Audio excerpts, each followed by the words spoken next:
The Ford Explorer cut through the pre-dawn darkness like a ghost, its headlights carving pale tunnels through the Montana fog. Highway 89 stretched ahead in an endless ribbon of black asphalt, bordered by towering pines that stood like silent sentinels against the purple sky. Behind the wheel, Alara Vance gripped the steering leather with hands that had ended 94 lives and saved hundreds more. Her knuckles were white. Her breathing was controlled. Her eyes never stopped moving.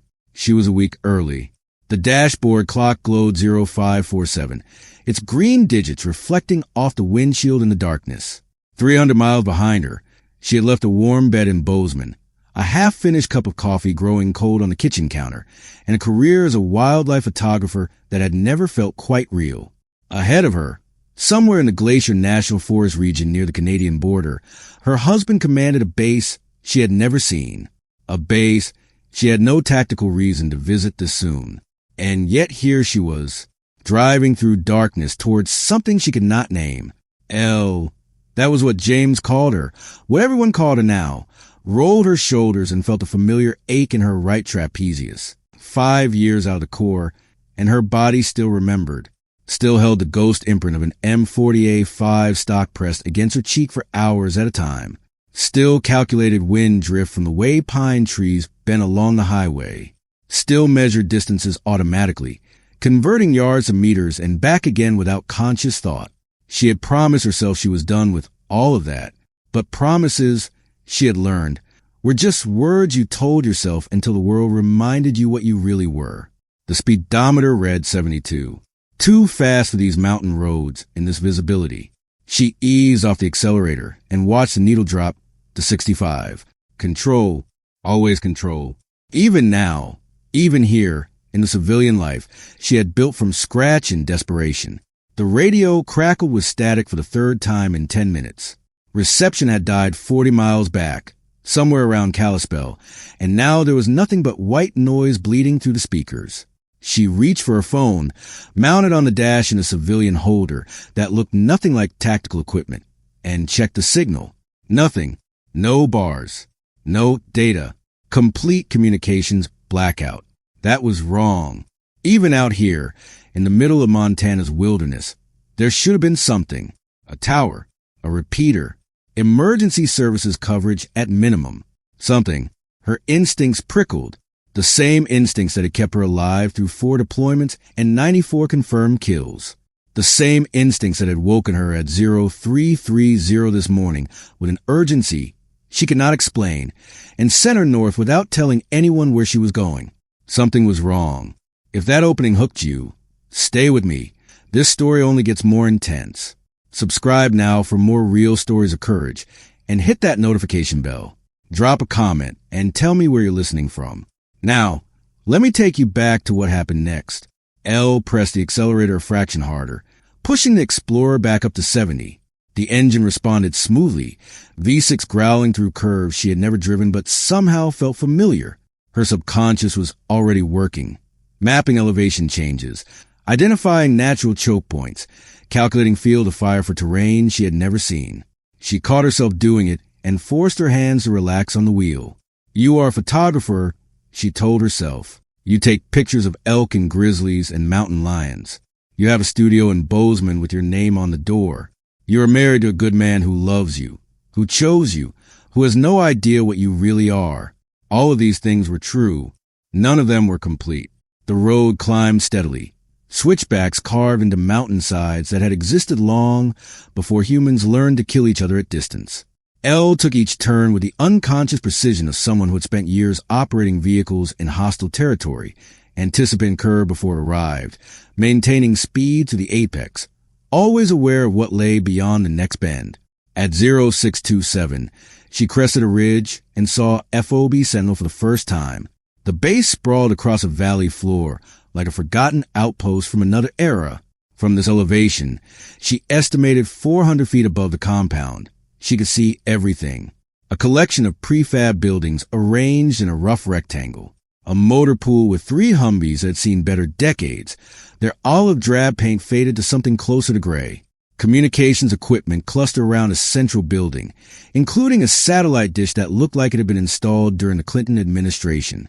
A perimeter fence running the valley's edge, interrupted by sensor towers that should have been operational. 27 soldiers, she knew from James's letters. A skeleton crew for a low-priority installation monitoring the Canadian border. Support and logistics personnel, mostly a handful of combat veterans scattered among recent graduates still learning which end of their M4A1 made the loud noise. And commanding all of it, Captain James Vance, 39 years old, 6'2", brown eyes that crinkled when he laughed and hardened when he gave orders. A man who had survived Fallujah and Ramadi and countless other places whose names appeared only in classified briefings. A man who had chosen to finish his career babysitting a base that nobody in Washington remembered existed. Elle's husband, the man who had no idea who he had really married. She sat at the ridge for a long moment, engine idling, studying the base below with eyes trained to see what others missed. The perimeter fence ran north-south along the valley's western edge, a standard chain-link installation with razor wire topping that had seen better years. Elle counted 3 sensor towers positioned at irregular intervals, northeast corner, northwest corner, and a third near the southern access road. Basic coverage, adequate for monitoring wildlife incursions or the occasional lost hiker. Completely inadequate for anything else. 2 of the towers were dark, no blinking green lights indicating active status. No indication of power at all. The third flickered intermittently, like a dying heartbeat. Her stomach tightened. She pulled the Explorer back onto the road and descended toward the base, her mind cycling through explanations. Equipment malfunction, budget constraints, deferred maintenance. Any of these explained dead sensors on an under-resourced outpost. But her instincts whispered something else. The gate appeared at 0643. A simple checkpoint, barrier arm, guard shack, concrete barriers positioned to prevent vehicle-borne attacks. Standard security for a low-priority installation. A young private stood outside the shack, M4 slung across his chest, watching her approach with the casual disinterest of someone who had never expected actual trouble. Elle slowed the Explorer to a stop and powered down her window. Cold Montana air rushed in, carrying the scent of pine and distant snow. The private, barely 20, nervous hands, name tape reading Morrison, stepped forward and squinted at her vehicle. His M4 was slung wrong, barrel pointed at an angle that would require 2 full seconds to bring to bear. His tactical vest was unbuckled at the sides, flapping loose. His situational awareness was approximately 0. She cataloged all of this in the 2 seconds before she smiled. Morning, she said, keeping her voice warm. Civilian, harmless. The voice of a woman who had never sighted through a scope at another human being. I'm here to see Captain Vance. I'm his wife. Morrison's face cycled through confusion, recognition, and embarrassment in rapid succession. Ma'am, Mrs. Vance, we weren't expecting you until next week, the captain said, decided to surprise him. She maintained the smile, watching Morrison's posture relax. Missed him too much to wait. Is that going to be a problem? No, ma'am. No problem at all. He fumbled with the radio clipped to his vest, nearly dropping it before bringing it to his mouth. Command post, this is Gate 1.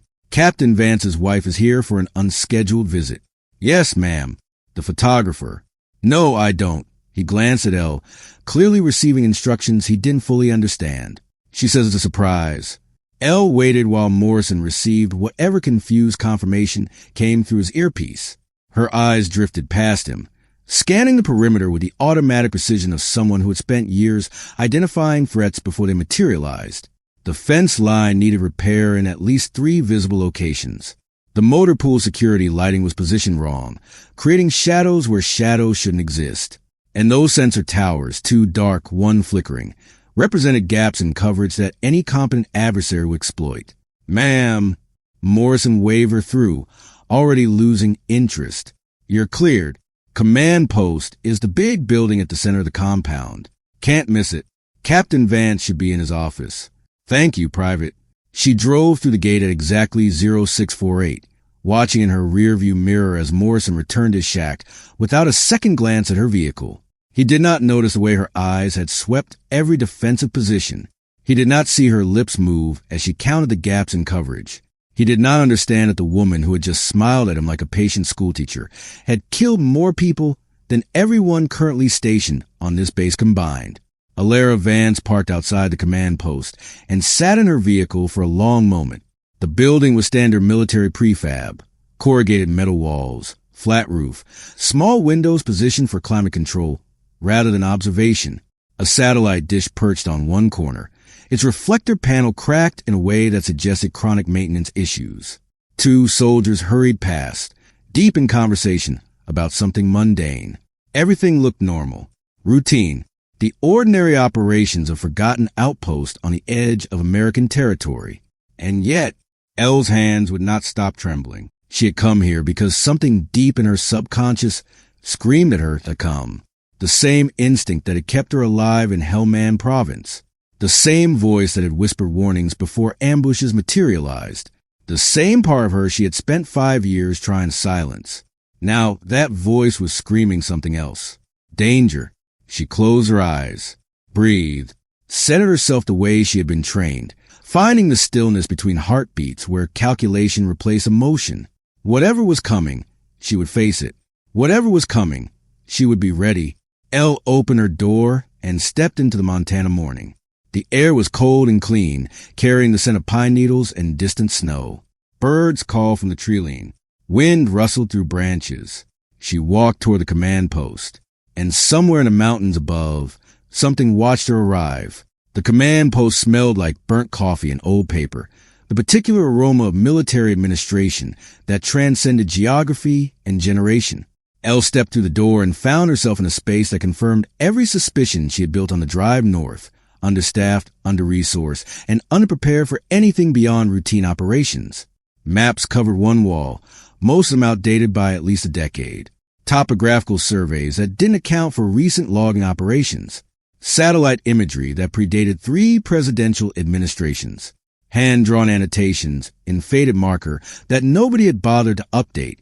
A communication station hummed in the corner, manned by a specialist who looked like he had not slept in 36 hours. His eyes were red-rimmed, his uniform wrinkled, his attention fixed on a screen displaying error messages that Elle recognized even from across the room. Satellite link failures, intermittent connectivity, the kind of problems that shouldn't happen and definitely shouldn't persist. 2 NCOs huddled over a laptop near the window, arguing about supply requisitions in the weary voices of people who had filed the same requests a dozen times without result. Their words blurred together.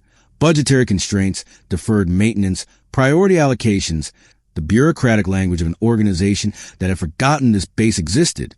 And at the center of it all, standing behind a desk covered in paperwork, was James. He looked up when she entered. His face went through the same confusion, recognition, embarrassment cycle as Morrison's had. But on him it ended differently. Joy. Genuine, uncomplicated, slightly bewildered joy. Elle. He crossed the room in 4 strides and wrapped her in his arms, pulling her close with the desperate strength of a man who hadn't held his wife in 3 months. What are you? I thought you weren't coming until. Surprised you. She pressed her face against his chest and breathed in the familiar scent of him. Old Spice aftershave, faded but present. Gun oil from the M9 on his hip. The particular staleness of a man who had been working 18-hour days in a building without proper ventilation. Missed you too much to wait. Missed you too. He pulled back to look at her, his hands cupping her face like she might disappear if he let go. His eyes searched her features, looking for something, she did not know what. But seriously, what are you doing here a week early? I would have sent someone to pick you up from Kalispell. The roads up here can be treacherous. I drove through the night. She shrugged, keeping her voice light. Casual, the voice of a civilian wife who had never covered 300 miles in darkness because her combat instincts wouldn't let her sleep. Needed the time to think. Think about what? Everything. Nothing. The way my hands start shaking when I hear helicopters overhead. The way I wake up reaching for a rifle that hasn't been there in 5 years. The way I catalog defensive positions in grocery stores and identify sniper hides in urban environments and calculate bullet drop when I'm supposed to be photographing elk. Just life stuff, she said instead. You know how it is. Sometimes you need distance to gain perspective. James nodded like he understood, though she knew he could not. She had made certain of that 3 years ago, when she had crafted her cover story with the precision of an intelligence asset and buried phantoms so deep that even she sometimes forgot that woman existed. Almost forgot.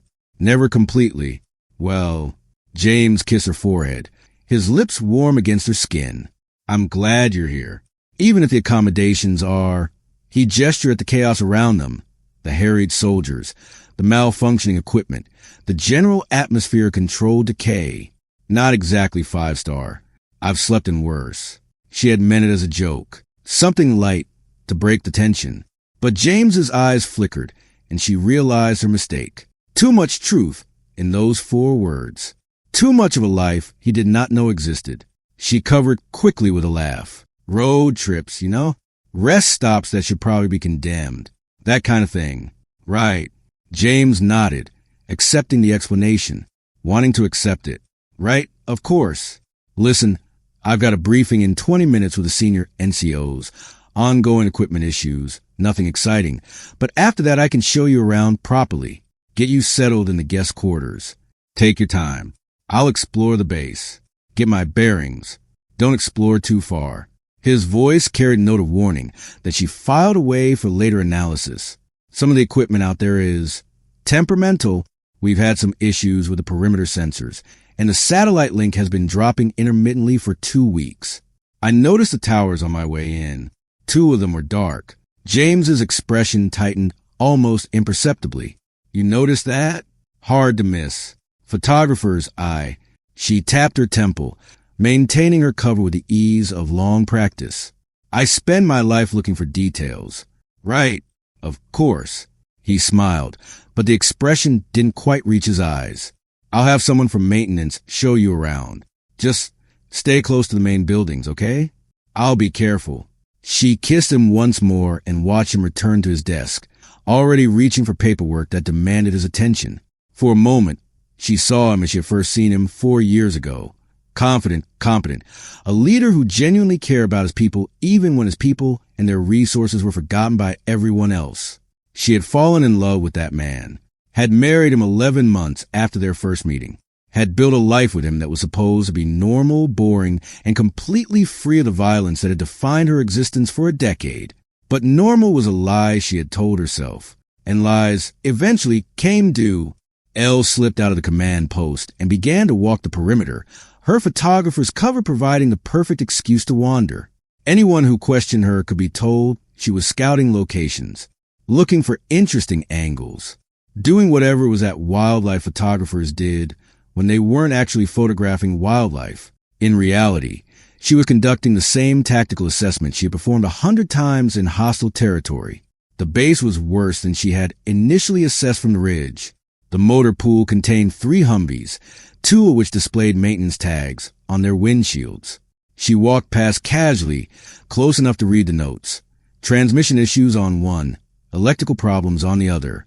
Only the third appeared operational, and even that one showed signs of deferred upkeep. Worn tires, fluid stains beneath the engine block. The satellite dish on the communications building was in worse shape than she'd thought. The crack in its primary reflector extended nearly 6 inches, positioned exactly where it would cause maximum signal degradation. Nobody had repaired it. Nobody had even covered it with weatherproofing.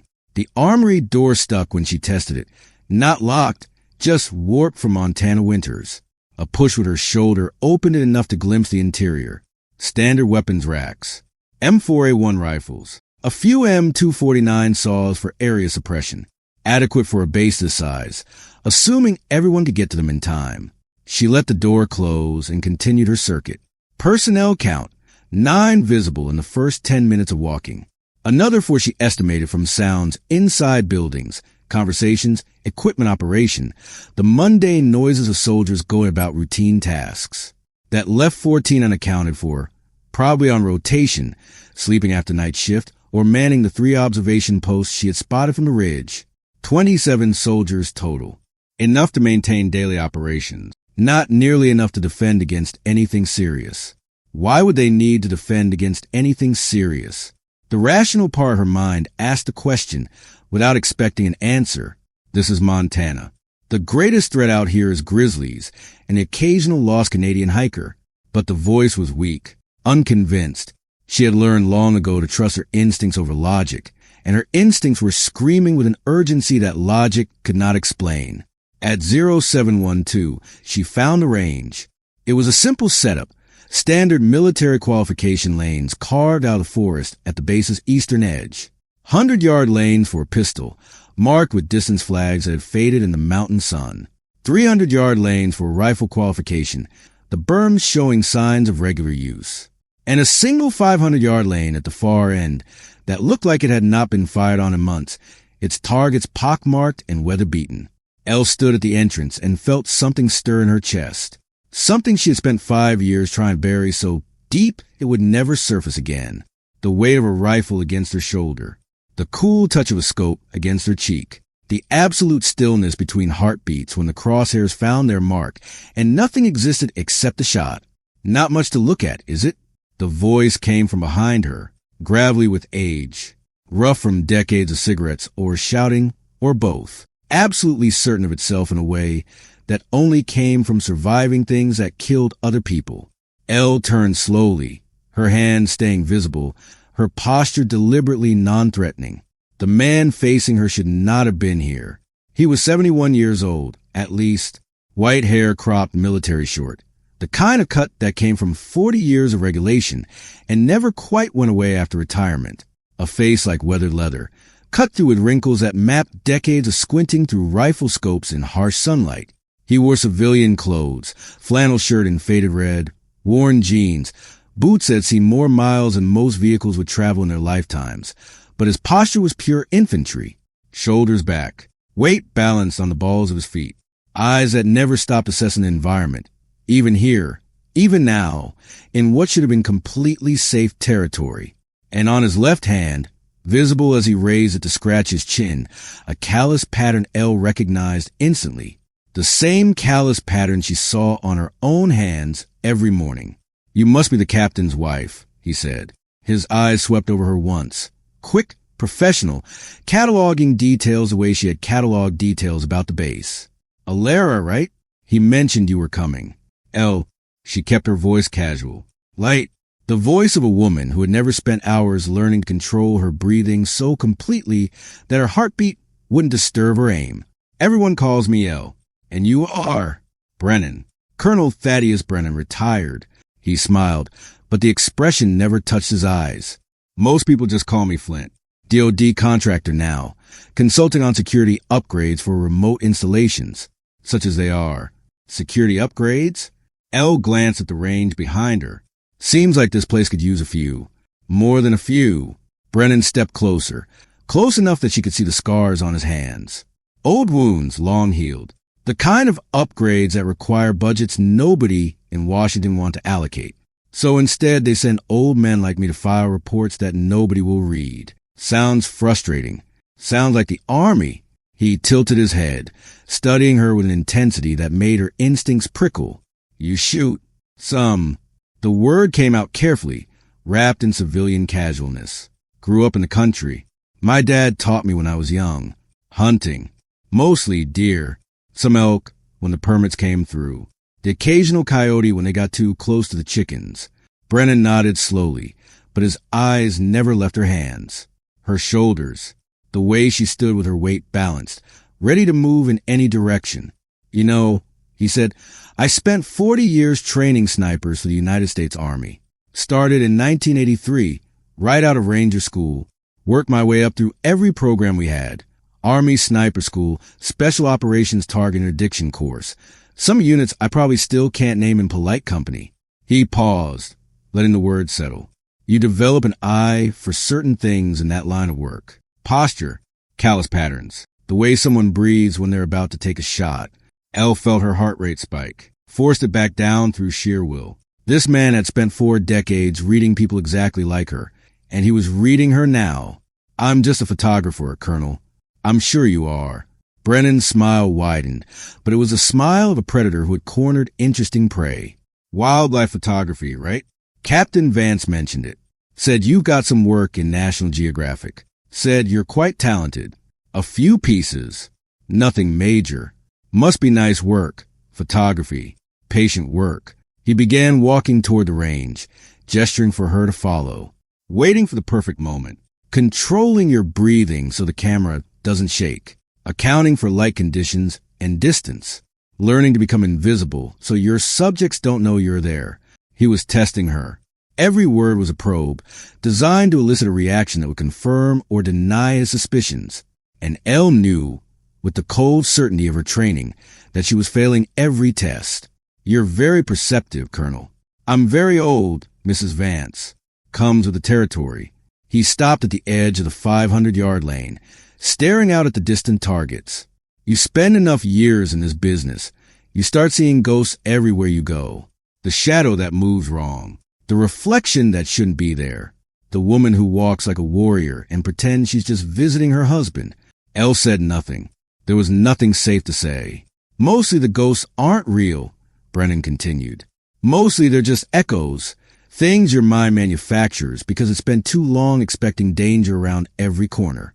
But sometimes, he turned to face her directly, sometimes the ghosts are actually there, standing right in front of you, pretending to be photographers. For a long moment, neither of them spoke. The mountain wind rustled through the pines. A raven called somewhere in the distance. The sun continued its slow climb over the eastern ridge. Phantom.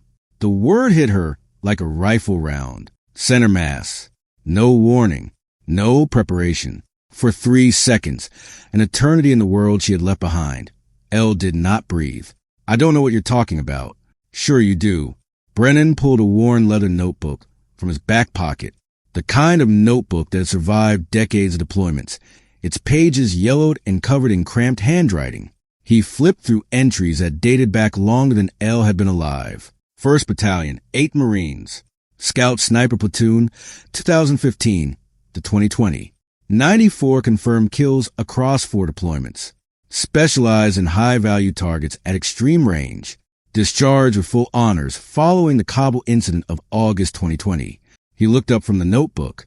That Kabul incident. The one that still keeps people awake at the Pentagon when they bother to remember it. Elle's hands wanted to shake. She did not let them. How do you know that name? Because I helped train the woman who gave you that call sign. Brennan closed the notebook with a soft snap. Master Gunnery Sergeant Patricia Holt. She was one of mine back in '04. One of the best I ever worked with. When she transferred to Marines to help establish their female sniper integration program, she told me she'd found someone special, a young Lance Corporal who could shoot the wings off a fly at 600 yards. Said the kid had no fear, no hesitation, and absolutely no idea how dangerous that combination made her. Holt retired 7 years ago. She lives in Arizona now. We have coffee sometimes when I'm passing through. Old soldiers don't forget each other. His voice softened slightly. She told me what happened to you, what they did to you, and what you did to yourself afterward. Elle felt something crack inside her chest. A wall she had built brick by brick over 5 years of denial. A wall she had believed was impenetrable. I'm not Phantom anymore. No. Brennan stepped closer, his eyes holding hers with an intensity that demanded truth. Then why are you here a week early? Why did you drive through the night without telling anyone where you were going? And why had you been cataloging every defensive gap on this base since the moment you arrived? She had no answer for that. None that did not reveal everything she was trying to hide. Brennan nodded as if she had spoken. I'm not your enemy, Elle. I'm not here to expose you or threaten you or drag you back into a world you left behind. He gestured toward the forested mountains that surrounded them. I'm here because something is wrong with this base. I've felt it building for 3 weeks, getting stronger every day. And this morning I found proof. What kind of proof? Come with me. He turned toward a storage building at the far edge of the range. I'll show you everything. Inside the storage building, Brennan had set up a workspace that looked like a cross between an intelligence analyst's office and a survivalist's bunker. Maps covered every available wall space, topographical surveys of surrounding terrain. Satellite imagery printed on standard paper, hand-drawn overlays marking positions that Elle recognized as tactical significance points. Radio equipment occupied one corner, including a frequency scanner that looked old enough to have served in Vietnam, but was clearly still functional. Red and green lights blinked across its surface, monitoring bands that civilian equipment couldn't access. I started noticing anomalies 2 weeks ago, Brennan said, pointing to a cluster of red marks on the primary map. The perimeter sensors began failing in sequence. First the northeast tower, 3 days of intermittent operation, then complete failure. Then the northwest tower, same pattern, then southwest. He traced the sequence with his finger. Each failure looked like equipment malfunction, loose connections, dead batteries, the kind of problems that happen to old equipment in harsh conditions. Could be coincidence, Elle said, though she already knew it wasn't. Could be. Brennan nodded. That's what the maintenance logs say. That's what the reports I file with regional command say. But look at the pattern. He traced a line connecting the marks. They failed in the exact order you would choose if you were mapping the base's sensor coverage, testing response times, identifying gaps and dead zones, learning the defenders' patterns before they even know they need to defend. Elle studied the map with the focus that had earned her 94 confirmed kills. Brennan was right. The pattern was deliberate, professional, the work of someone who understood military security systems and knew exactly how to defeat them. Then, yesterday afternoon, Brennan moved to the radio equipment and pressed a button on the scanner. Static filled the small building, harsh and grating, followed by fragmented voices speaking in a language Elle recognized instantly from her time in Afghanistan. Chechen. The accent was unmistakable. The harsh consonants. The particular rhythm of tactical communication. Preparation complete tomorrow. More static. The signal cutting in and out. 1340 North Ridge. Static. 3 teams. Coordinated strike. Maximum. The recording ended with a burst of white noise. Elle felt her blood turn to ice water. I pulled that off a frequency they should not have been using, Brennan said quietly. Short-range tactical band. Military-grade encryption. But their encryption was 30 years out of date. Standard Russian military from the 1990s. Took me about 4 hours to crack it enough to pull that fragment. Who are they? Mercenaries, best I can determine. Private military contractors with Chechen connections and Russian training. The kind of people who get hired when someone wants something done and doesn't want it traced back to any government or organization. He paused. The kind of people who specialize in deniable operations on foreign soil. And they're coming here? Tomorrow? 1,340 hours. North Ridge overwatch position. 3 fire teams, coordinated assault. Brennan met her eyes, and for the first time she saw fear behind his professional calm. That's coordination for a company strength attack on a base with 27 defenders, most of whom have never seen combat. Elle's mind raced through tactical calculations. Force ratios, 3 to 1 against at minimum, probably worse. Terrain advantages. The North Ridge offered perfect overwatch of the entire compound for 120 feet of elevation advantage. Fields of fire, unobstructed sight lines to every building, every defensive position, every piece of ground the defenders would need to hold. The math was bad. The math was very, very bad. We have to warn James, she said.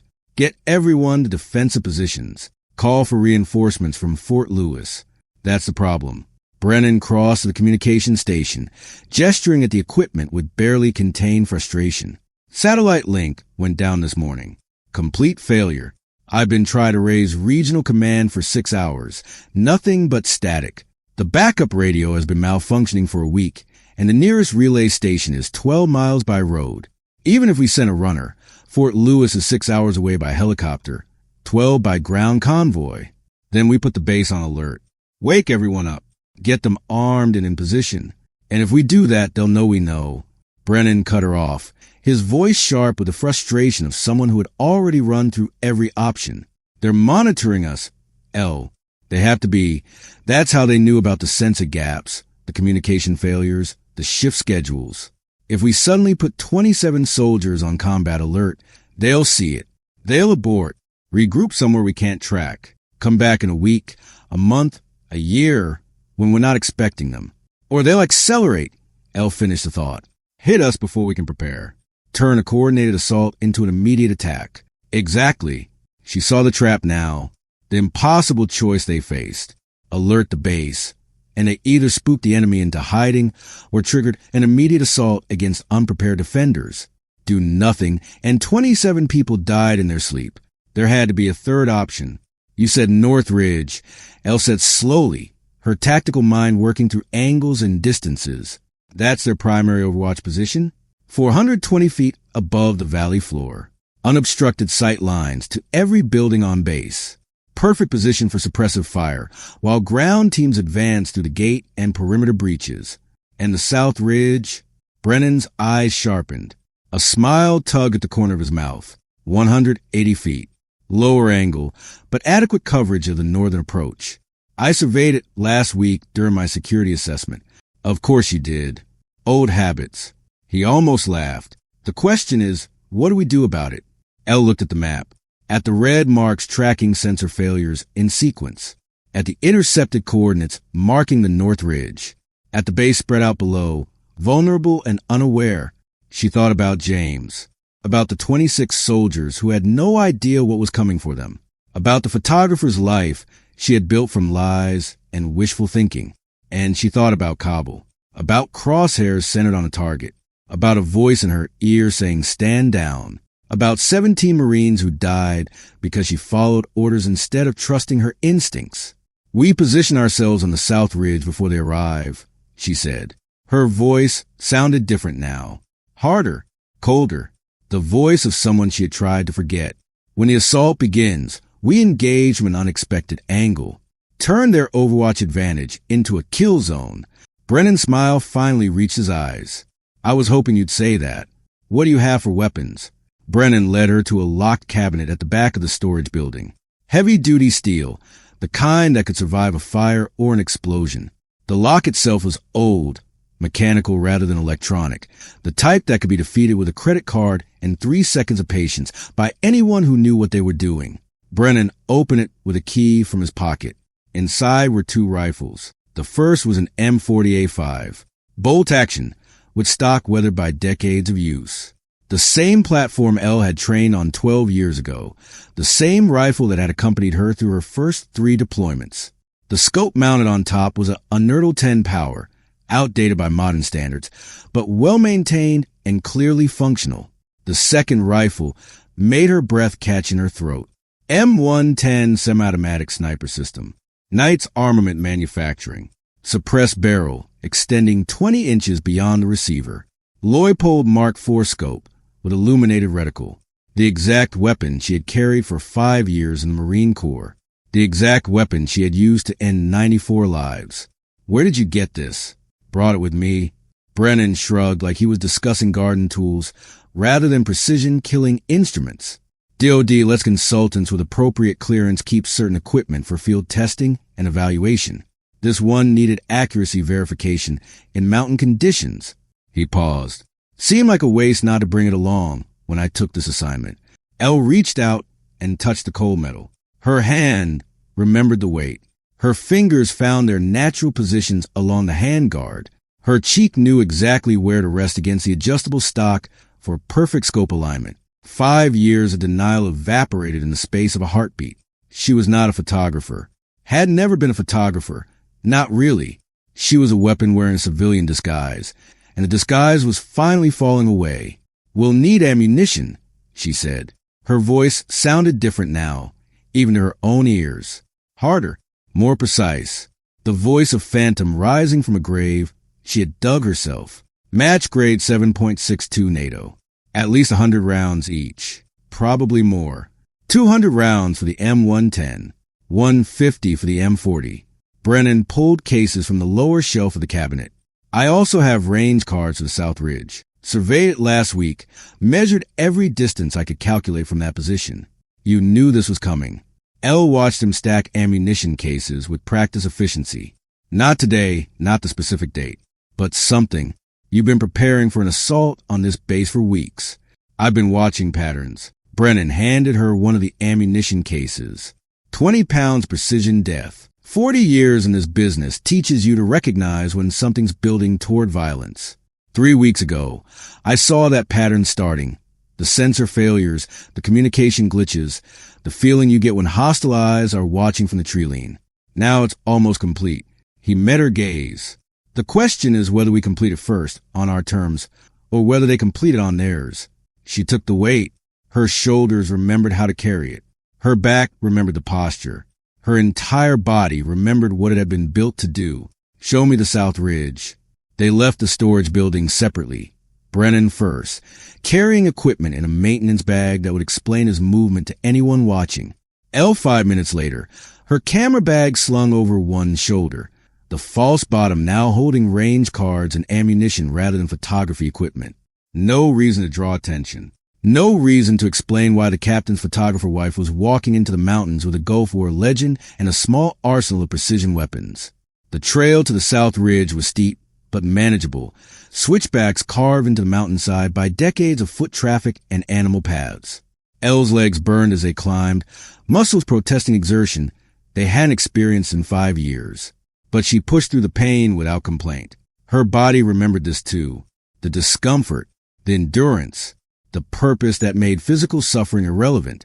At 1,100 hours, they reached the designated position. Brennan had chosen well. A natural rock formation provided cover and concealment, granite boulders arranged by geological accident into something resembling a fighting position. 2 firing slots, 50 feet apart, offered overlapping fields of fire across the entire valley floor. From here, they could see every building in the base below, every approach vector, every piece of terrain that an assaulting force would need to cross, including the North Ridge. Elle pulled out her rangefinder, a civilian model, purchased 2 years ago ostensibly for wildlife photography, and began taking measurements. The distances came automatically, years of training translating visual assessment into precise numbers. North Ridge summit to base center, she murmured, adjusting the rangefinder's focus. 820 yards. Command post, 780 yards. Motor pool, 715. Main gate, 860. From this position to the North Ridge summit, Brennan asked. She shifted her aim across the valley. 695 yards. Crosswind currently 10 miles per hour, northwest to southeast. Temperature just above freezing. I'm estimating 34 degrees. Humidity moderate. Bullet drop calculation, M110, 7.62 NATO match-grade ammunition. The numbers came automatically. Muscle memory encoded at a cellular level. 23.4 MOA elevation adjustment. Wind hold approximately 3.2 MOA right, subject to change with gusting. Brennan nodded approval, his expression that a mentor pleased with a student's performance. You still know your trade. I never forgot it. Elle lowered the rangefinder and stared across the valley at the ridge, where death would arrive in less than 3 hours. I just spent 5 years trying to pretend I had. They set up firing positions and practiced silence. 2 professionals preparing for violence with the calm efficiency of surgeons preparing for surgery. Laminated range cards marked with elevation data for every significant point in the engagement zone. Ammunition staged in 10-round groups for rapid reloading. Backup iron sights confirmed and zeroed in case primary optics failed. Everything precise. Everything deliberate. Everything designed to maximize killing efficiency. When the preparation was complete, Elle lay prone behind the M110 and stared through the scope at the base below. She could see the command post clearly, could see James's window, could see the world she had built on a foundation of secrets beginning to crumble. How long have you been hiding? Brennan asked quietly from his position 50 feet to her left. 5 years. She did not look away from the scope, could not look away. Since Kabul, since everything fell apart. Tell me about it. She did not want to, had never told anyone, not James, not her therapist in Bozeman, not the VA counselors who had processed her discharge. But something about this place, this position, this moment, this imminent violence, cracked the seal on memories she had kept locked away. August 2020, she began. Her voice was flat, emotionless, the voice of someone describing events that had happened to a different person. Helmand Province. I was embedded with 2nd Platoon, Charlie Company. We had actionable intelligence on a mercenary commander operating in the area. Ramzan Kadyrov, Chechen national, former Russian military, special operations background. He was coordinating attacks on coalition supply lines, turning what should have been routine logistics into suicide missions. I know the name. Brennan's voice carried the weight of someone who had studied the same briefings, read the same reports. Then you know what he was capable of. Elle's jaw tightened. I tracked him for 6 days, followed his pattern of movement through the province. identified as command post in a compound outside a village called Marja. At 0347 on the 7th day, I had him in my crosshairs. Center mass, clean shot, 840 meters. Wind was 3/4 value left to right. I had the angle, I had the data, I had the target. But you didn't take the shot. I wasn't authorized. The words tasted like ash on her tongue. I requested permission 3 times over the course of 90 seconds. Each time I was denied. Political considerations, diplomatic implications, concerns about potential civilian collateral. She paused. There were no civilians within 500 meters. I had confirmed that personally before settling into position. Brennan said nothing. Waited. The patience of a man who had heard 1,000 stories like this and knew that some stories needed to be told without interruption. Kadyrov moved before authorization came through. 43 minutes after I requested the final time, he was gone. 2 hours after that, his forces ambushed 2nd Platoon at Supply Depot 7 kilometers from my position. L's voice cracked just slightly. Just enough. 17 Marines died in that ambush. 7 in the initial contact. For more during the extraction.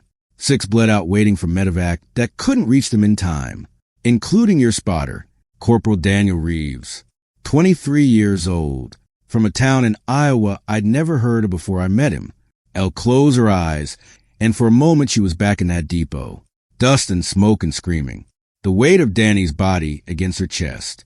The warmth of his blood soaking through her uniform. He took 3 rounds protecting me when they breached our position. I dragged him 200 meters to cover while returning fire. He died in my arms while I called for medevac that was already too late. The silence stretched between them, filled only by the wind through the pines. I had the shot, Elle whispered. I had the shot, and I followed orders, and 17 people died because of it.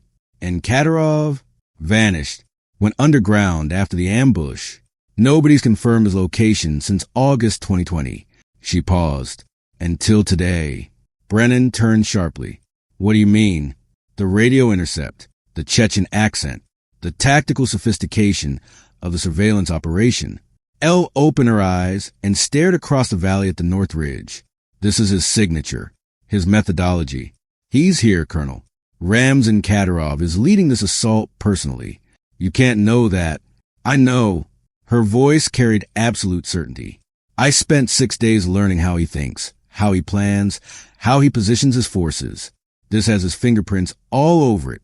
Brennan absorbed this information in silence. When he spoke again, his voice was different, softer. You've been waiting 5 years for another chance at him. I've been running from him for 5 years. Elle's hands tightened on the M110's grip. But running doesn't work. It never works. The ghosts follow you wherever you go. You know what I've learned in 40 years of this work. Brennan shifted his position, settling the M40A5 more comfortably against his shoulder. The right shot at the wrong time is still the wrong shot, and the wrong shot at the right time is sometimes the only shot that matters. What does that mean? It means you did what you were trained to do in Kabul. You followed the chain of command. You trusted that the people above you had information you didn't, saw things you couldn't see, and people died anyway. He paused. The question isn't whether you should have taken that shot 5 years ago. The question is what you do the next time you have it. Elle felt tears she had not cried in 5 years building behind her eyes. She blinked them back, focused on the scope, on the crosshairs, on the ridge that would not be empty much longer. I don't know if I can do this again. You're here, Brennan said simply. You climbed this ridge. You're holding that rifle. That's your answer. They spent the next 3 hours in position, silent and watchful. The base below continued its routines, shift changes, equipment maintenance. Soldiers go about the 1,000 small tasks that kept an outpost running. None of them knew what was coming. At 12:30, Brennan spoke. Movement. North Ridge. Elle shifted her scope instantly, scanning the tree line 695 yards away. At first she saw nothing, just trees and rocks and shadows. 2 o'clock from the summit, just below the rock outcropping, edge of the tree line. She found it, a flutter of fabric that didn't match the wind pattern, a shape that interrupted the natural contours of the terrain. Gilly's suit, she murmured. They're already in position. front-running the assault to establish overwatch before the main force arrives. Professional, patient. Brennan's voice carried grudging respect. They've been planning this for weeks. Elle watched the shape settle into a firing position, camouflage blending almost perfectly with the surrounding vegetation. A rifle barrel emerged from the ghillie suit's hood. Long barrel, high-powered scope. Sniper rifle. Counter sniper, she said. Female, based on shoulder width and body proportions. Chechen, if the radio intercept was accurate, can you take the shot? 620 yards. Moderate crosswind. Partially concealed target, presenting minimal exposure. Not cleanly. Not without revealing our position to anyone else watching. Then we wait. They waited. At 13:10, more shapes appeared on the north ridge. Men in tactical gear, moving through the trees with professional discipline. 3 distinct groups, just as the radio intercept had predicted. They spread out along the ridgeline, taking positions that gave them overlapping fields of fire on the base below. Elle counted them methodically. 23 hostiles visible. Heavy weapons distributed among the groups. PKM machine guns with drum magazines, RPG, 7 launchers with multiple warheads, standard AK pattern rifles for the riflemen, professional movement, professional spacing, professional noise discipline. This was not a random attack by criminals or terrorists. This was a coordinated military operation executed by trained soldiers. 13:40 is the scheduled assault time, Brennan murmured. 30 minutes. Below, the base continued its routine. A shift change at the main gate. Morrison, the young private who had waved Elle through 12 hours ago, walked back to his guard shack with a cup of coffee in his hand, laughing at something another soldier had said. He had no idea he was about to die, unless she stopped it. Elle felt her hand steady on the rifle. Her breathing slowed automatically, dropping into the rhythm she had learned a decade ago. Her heartbeat decreased, 50 beats per minute, then 40, then 35. The familiar clarity of pre-combat focus settled over her like a familiar coat. Phantom was waking up. At 13:38, one of the hostile groups began moving, earlier than scheduled. Something had changed their timeline. At 13:39, the first shot was fired. It came from the north ridge, a single crack echoing across the valley. Morrison dropped instantly, his coffee cup shattering on the concrete. A spray of red painted the guard shack wall behind where his head had been. For 2 seconds, the base froze. Soldiers caught mid-motion, their minds unable to process what they had just witnessed. Then hell broke loose. PKM fire erupted from 3 positions on the north ridge. Tracers stitched across the motor pool, punching through Humvee hoods and shattering windshields. Rounds sparked off concrete and chewed through prefab walls. Soldiers scrambled for cover, most of them without weapons, most of them without understanding what was happening. Elle found her first target, the machine gunner on the far left of the enemy formation, 695 yards. A big man in black tactical gear, laughing as he poured rounds into the chaos below. She placed the crosshairs on his center mass, adjusted for wind, 3.4 MOA right, accounting for the gust patterns she had observed for 3 hours. Adjusted for elevation, 22.8 MOA up, compensating for the slight downward angle. Exhaled half a breath. Found the stillness between heartbeats. Squeeze the trigger. The M110 kicked against her shoulder with familiar force. 2,800 feet per second muzzle velocity. The round crossed the valley in less than a second. The machine gunner dropped. His PKM fell silent. Target down. Brennan reported from his position, already firing his own weapon. The M40A5 barked once, twice, 3 times, controlled shots, each one deliberate, each one precise. I have the center PKM team. Elle shifted to the second machine gun position. Found the gunner, younger, more nervous, spraying rounds without proper technique. Found the crosshairs. Found the space between heartbeats. Fired. Another drop. Another weapon silenced. The assault faltered. For 3 precious seconds, the remaining hostiles could not understand where the flanking fire was coming from. They had expected resistance from below, from the defenders scrambling for weapons and cover. They had not expected precision fire from their flank, from the ridge across the valley. Elle used those seconds. She worked through targets systematically, the calculations running automatically through a mind trained for exactly this purpose. A rifle team leader directing fire toward the command post. 640 yards. Wind variable. 2-round burst to ensure the kill. His head snapped back and he crumpled. A spotter with binoculars coordinating the assault. 580 yards. Moving target crossing open ground at approximately 4 miles per hour. 3-foot lead to account for movement.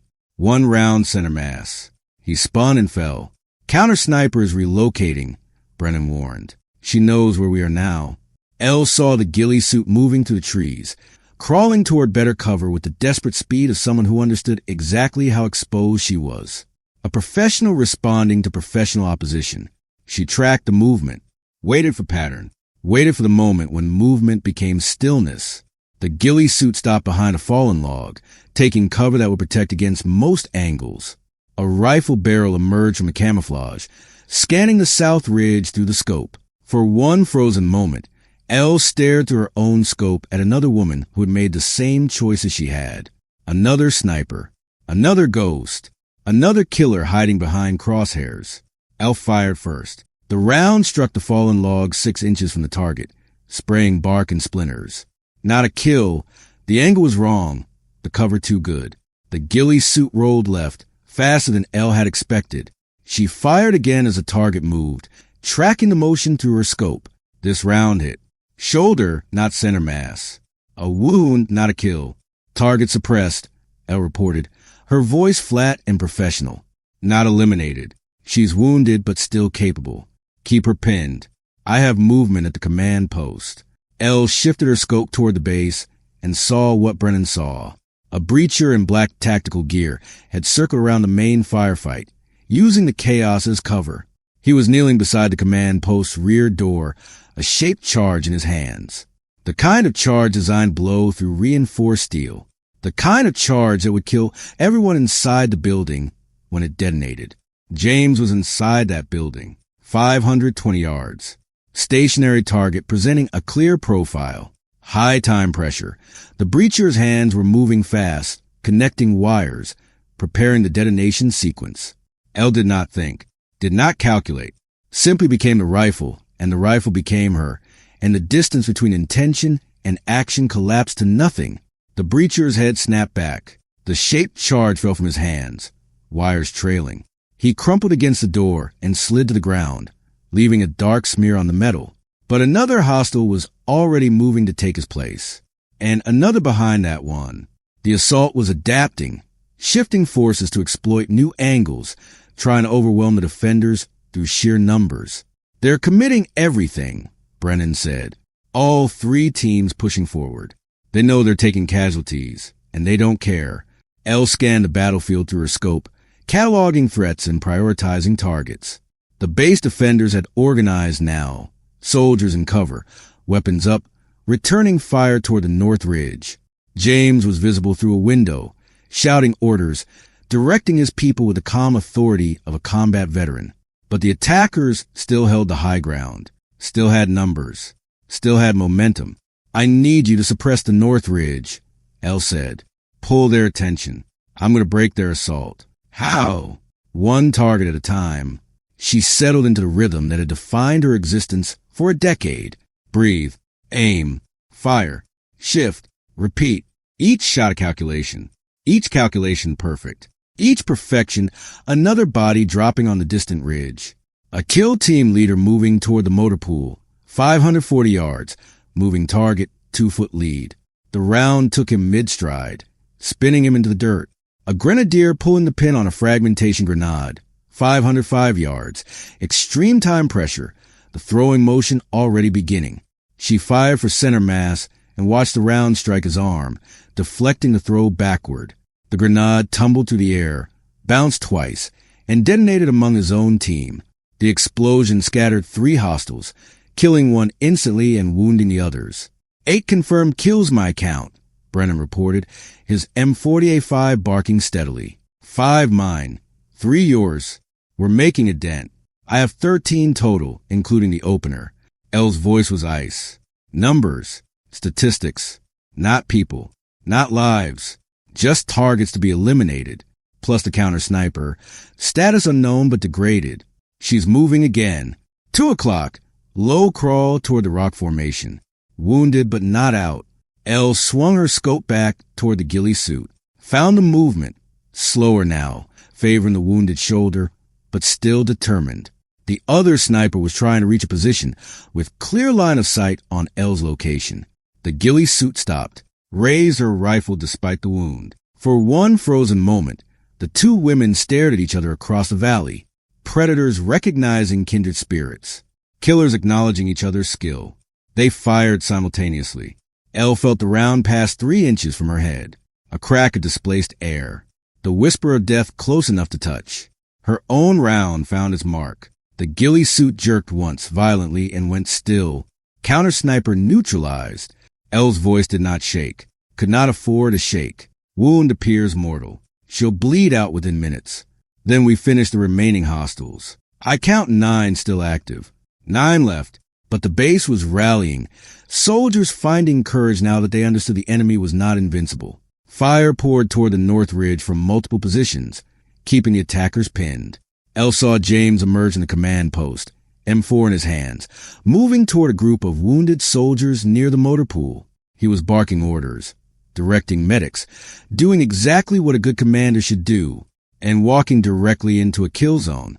3 hostiles had flanked south during the chaos, using terrain features for cover.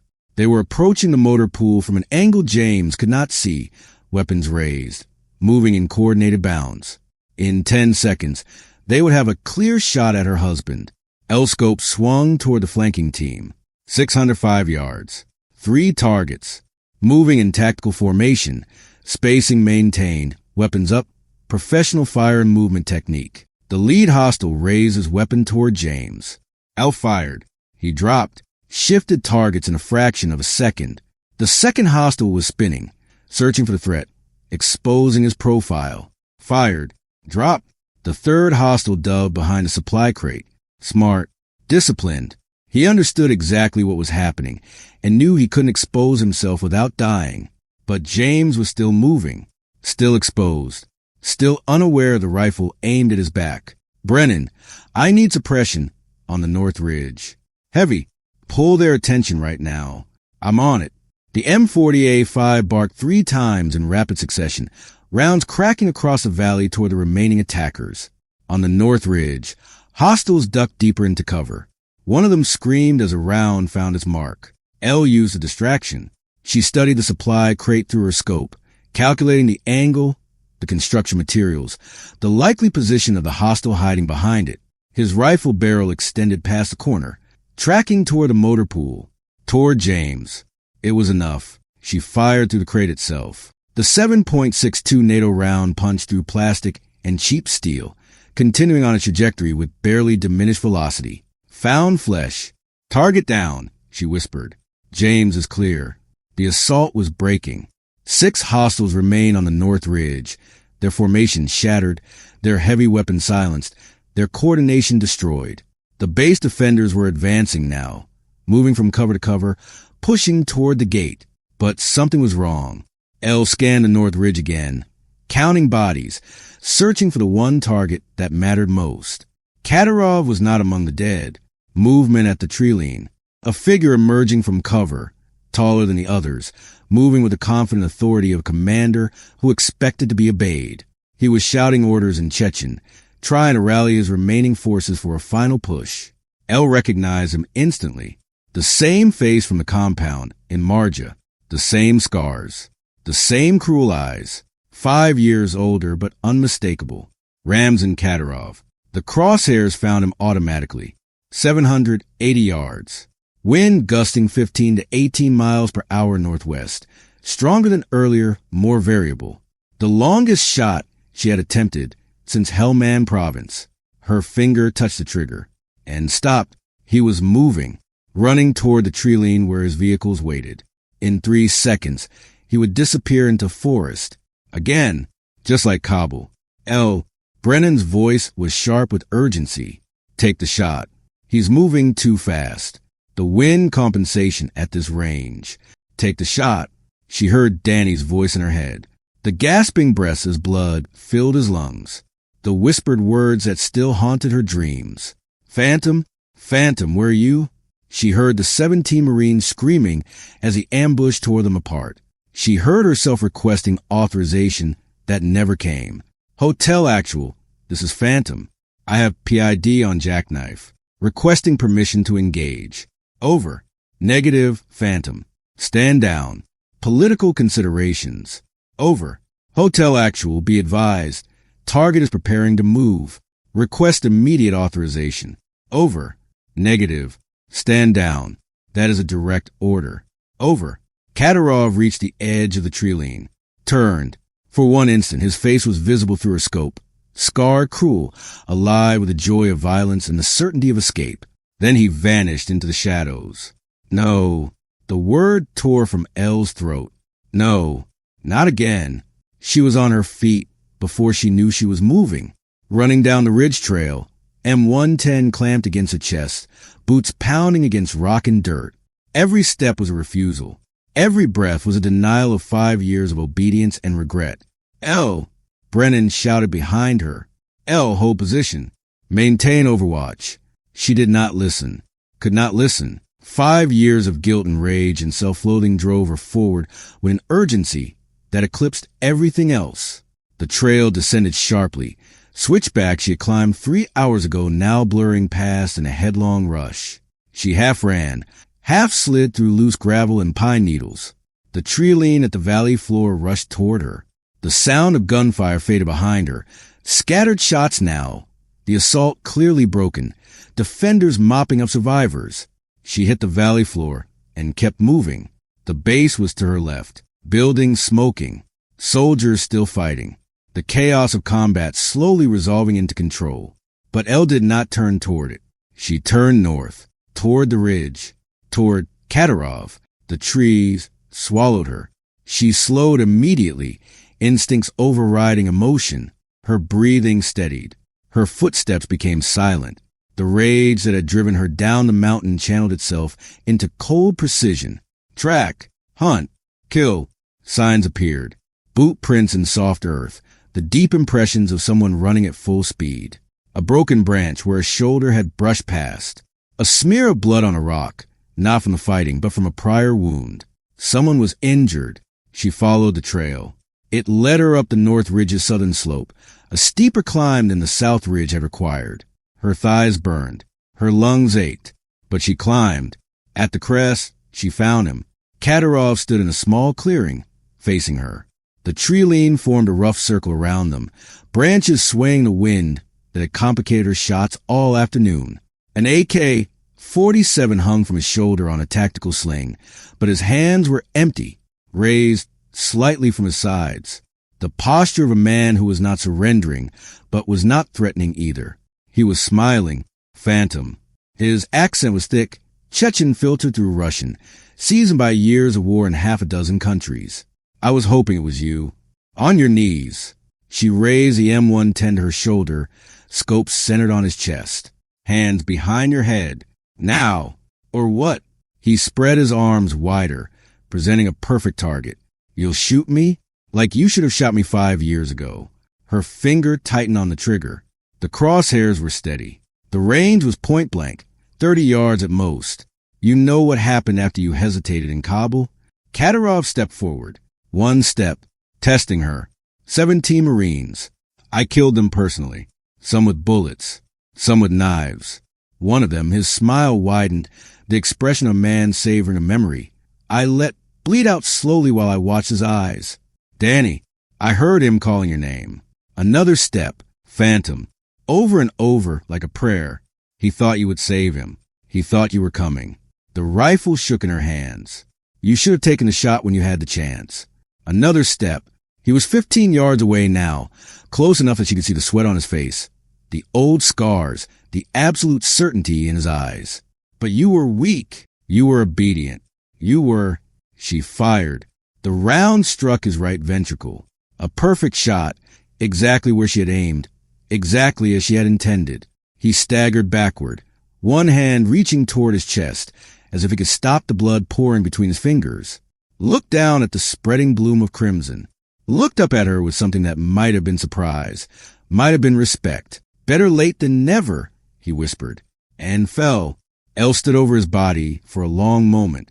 The rifle hung loose in her hands, suddenly heavy. The rage that had driven her up the mountain drained away, leaving something hollow in its place. Something empty. Something that felt like silence where there should have been satisfaction. Kadyrov stared at the sky with dead eyes. The man who had killed 17 Marines. The man who had stolen 5 years of her life with guilt and nightmares. The man she had dreamed of killing 1,000 times. He was gone now, and she felt nothing.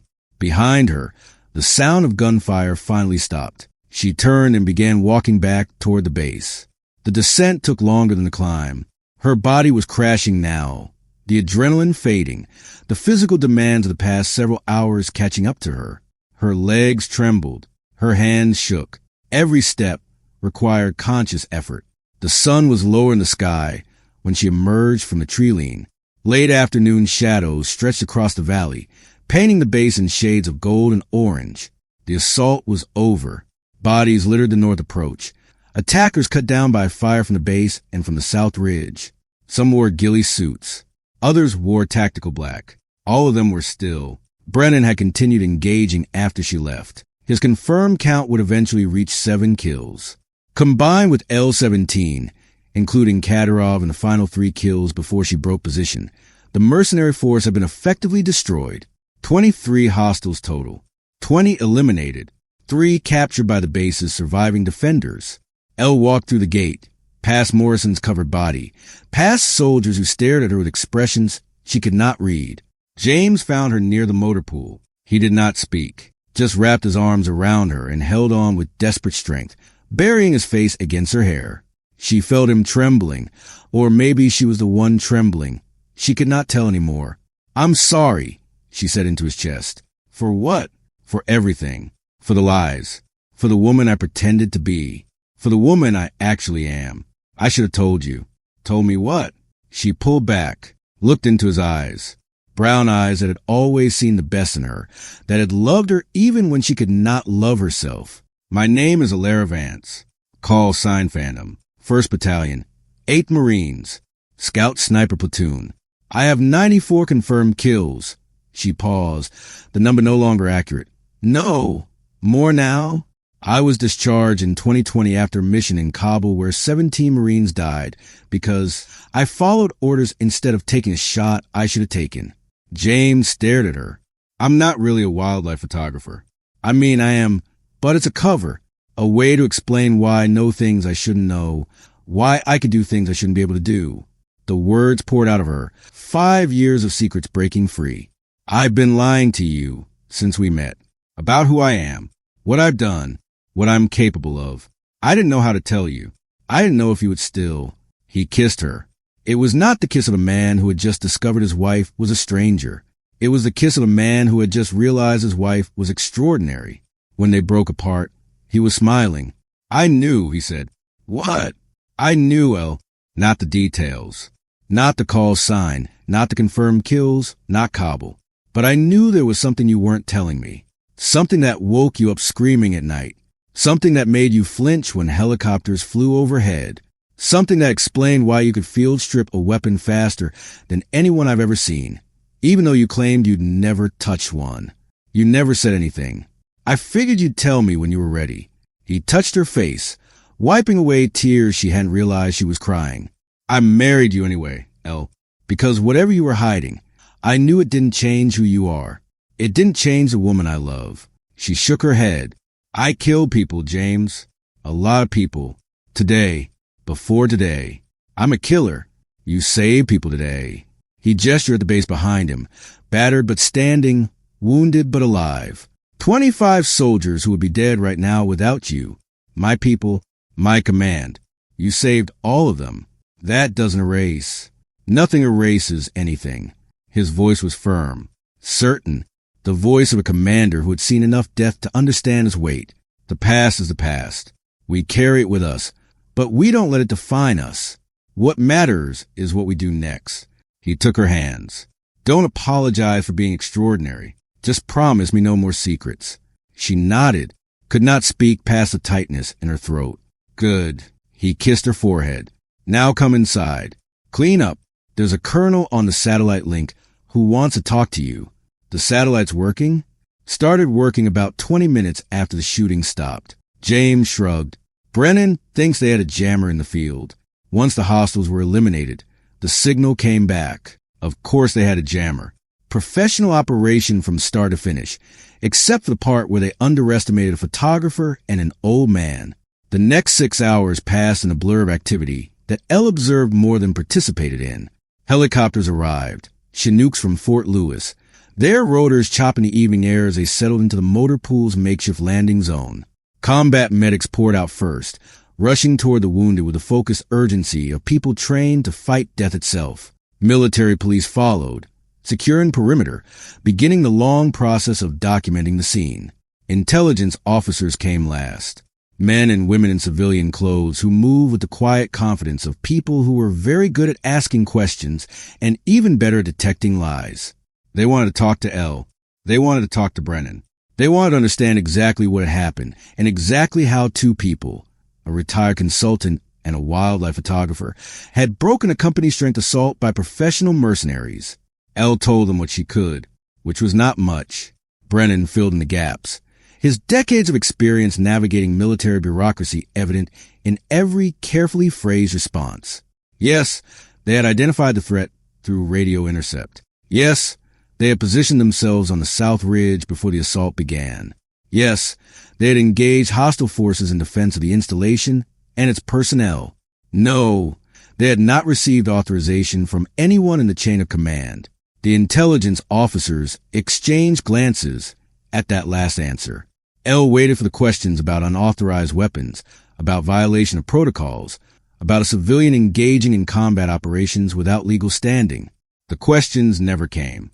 Instead, the senior intelligence officer, a woman with gray hair and eyes that had seen things she would never discuss, simply nodded and closed her notebook.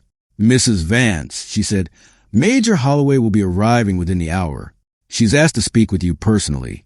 Who is Major Holloway? Someone you'll want to meet.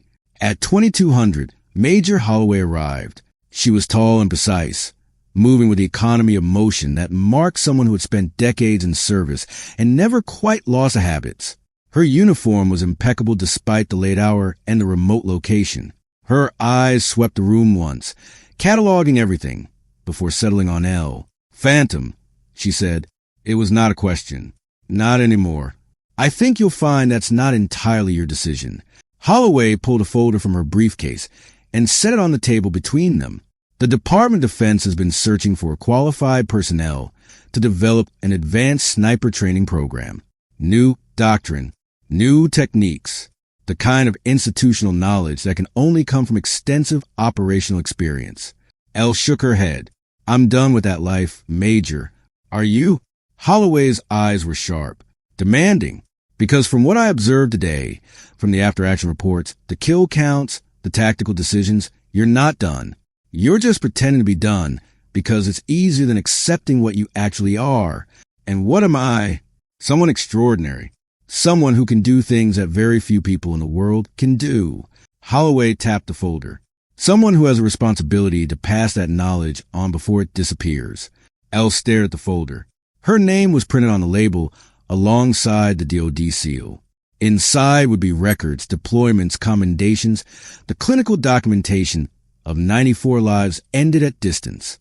It would mean leaving Bozeman, she said slowly, leaving my studio, my clients, the life I built. It would mean having a purpose again. Holloway leaned forward. You've been running for 5 years, Phantom. Running from Kabul. Running from what happened. Running from who you are. She paused. Maybe it's time to stop running and start building something instead. Elle picked up the folder, opened it. Her face stared back at her from an official photograph. Younger, harder, the face of someone who had not yet learned what failure felt like. What exactly would this program involve? You would design the curriculum from the ground up. Training methodology, psychological preparation, technical skills. Everything you learned that kept you alive and effective.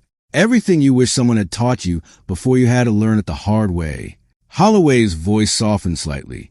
You would create the next generation of people like you. And maybe in the process, you would help them avoid the mistakes that broke you. Elle looked at the folder for a long time. She thought about Danny, about the 17 Marines, about the nightmares that still came 5 years later, in quiet hours before dawn. She thought about the 25 soldiers who were alive tonight because she had climbed a ridge with a rifle and done what she was trained to do.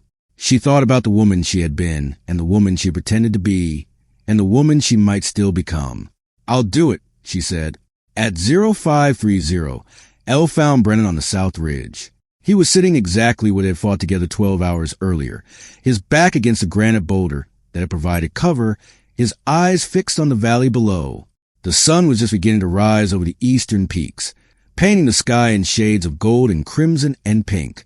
The base looked different in the dawn light, still damaged, buildings pockmarked with bullet holes, vehicles destroyed, the scars of combat visible everywhere, but also alive, soldiers moving through the compound, medics tending to the wounded, the sounds of recovery beginning. "You're taking the job," Brennan said without turning around. "How do you know?" "Because I've seen that look before. In the mirror, 30 years ago, when someone offered me the same choice." He reached into a jacket pocket and pulled out a worn leather envelope, edges soft from decades of handling. "This is everything I developed over 40 years. Training drills, psychological frameworks, technical techniques, all the things that worked and all the things that didn't work, and all the lessons I learned the hard way." Elle took the envelope. It weighed almost nothing, and yet she felt the weight of generations in her hands. "Why are you giving this to me?" "Because you'll make it better." Brennan finally turned to look at her, his weathered face softened by the dawn light. "Add your own lessons. The things you learned in Afghanistan that I never experienced. The psychological insights that didn't exist when I was coming up. Pass it on to the next generation, and teach them to pass it on to the generation after that. I don't know if I deserve this. Nobody deserves anything, Elle. We earn it, day by day, shot by shot, decision by decision." His voice was quiet, but it carried the weight of absolute conviction. "The only question that matters is whether we're willing to do the work." Elle turned the envelope over in her hands, feeling the soft leather, imagining the pages inside. Decades of knowledge, a lifetime of experience, the wisdom of someone who had walked this path before her and survived. She reached into her own pocket and pulled out a patch she had carried for 5 years. Small, fabric, edges frayed from being handled thousands of times in the darkness when sleep would not come. A ghost, a skull, a single word stitched in white thread against black background. Phantom. She had kept it hidden since her discharge, a reminder of who she had been, a weight she carried in secret because she could not bring herself to throw it away. Now she pinned it to her jacket, not as a trophy, not as a burden, not as a reminder of failure, as an identity reclaimed. Brennan watched her do it, nodded once, slowly, with the approval of someone who understood exactly what the gesture meant. "You asked me once how I live with the weight," he said quietly. "All those confirmed kills, all those years, all those ghosts that follow you no matter how far you run. I remember. The answer is, I live with it by giving it purpose." He gestured toward the base below, battered, wounded, but standing, alive. "Every person down there who's going home to their family. Every future mission where someone survives because I taught them something useful. Every time the weight of what I've done translates into someone else not dying." He paused. "That's how you carry it, Elle. You don't bury it. You don't run from it. You use it." Elle felt the ghost of Danny Reeves standing beside her, not accusing, not haunting, just present, the way the dead were always present when you had known them, when you had held them while they died. "I understand now," she whispered. "Good." Brennan stood, brushing pine needles from his jeans. "Then let's get back to work. There's a training program to build, and we're already behind schedule." He started down the trail. Elle stood on the ridge for one more moment, watching the sun rise. The light spread across the valley, illuminating the damage and recovery, the death and the life continuing despite it. 25 soldiers who would go home to their families. Because a woman who had spent 5 years hiding finally remembered who she was. She touched the phantom patch on her jacket, felt the rough fabric, let herself remember everything, the kills, the losses, the guilt, the purpose. Then she followed Brennan down from the ridge. Behind her, the sun continued to rise. And somewhere in the light and shadow, a ghost finally found peace. She walked back into a world that had always been waiting for her, ready at last to stop running, ready at last to become who she was meant to be.